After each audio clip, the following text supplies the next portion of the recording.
책을 읽으며 책을 소개하는 또린의 책방입니다.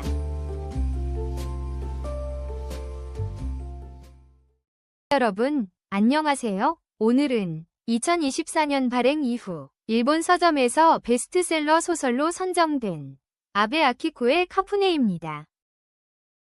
그날은 아주 조용한 날이었습니다. 너무 조용해서 나츠키는 오늘은 뭔가 일어나겠구나 그런 생각조차 하지 못했습니다.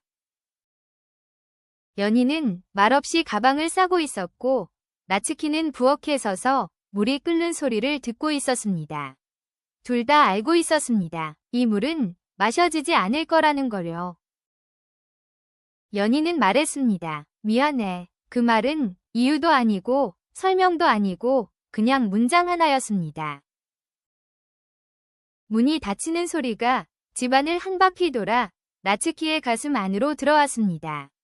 그날 이후 집은 그대로였는데 집안의 공기만 조금 식어 있었습니다.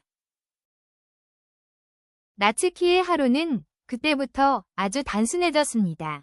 아침에 눈을 뜨고 시계를 보고 다시 눈을 감습니다. 배가 고프면 편의점에 가서 가장 빨리 고를 수 있는 걸 집어듭니다. 맛은 중요하지 않습니다. 씹히기만 하면 됩니다. 사람들은 말합니다. 시간이 지나면 괜찮아질 거라고요. 하지만 시간은 아무 말도 하지 않습니다. 그저 하루 위에 하루를 조용히 올려놓을 뿐입니다. 그날도 그렇게 걷고 있었습니다. 어디로 가는지는 중요하지 않았습니다. 그냥 집에 있기가 싫어서 밖으로 나온 것뿐이었습니다. 그러다 길가에 멈춰 서 있는 노인을 보았습니다.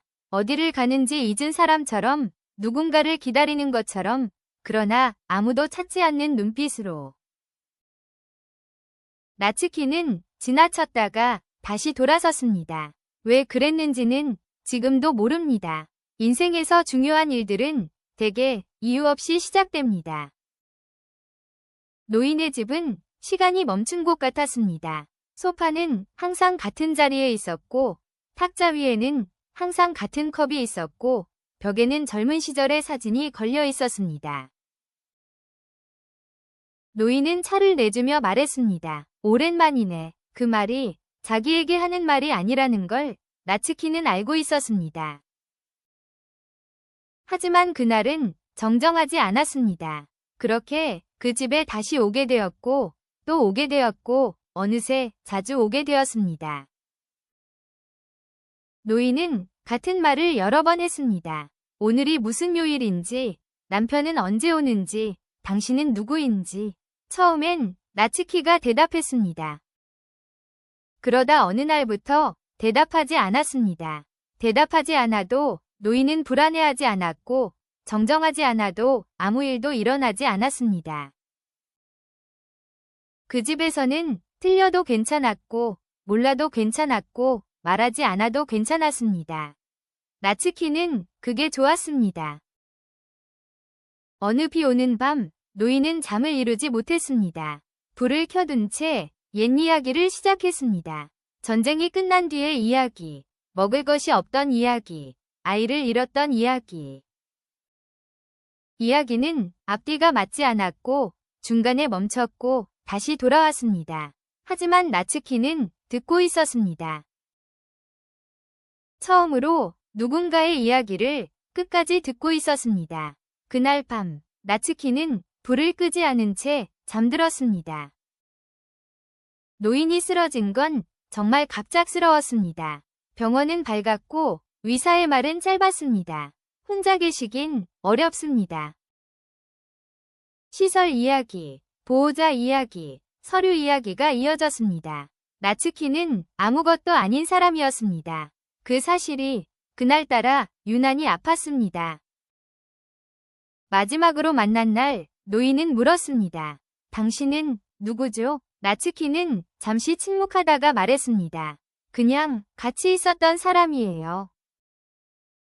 노인은 고개를 끄덕이며 말했습니다. 그럼 됐네요. 그 말이 나츠키의 가슴 안에서 오래 남았습니다.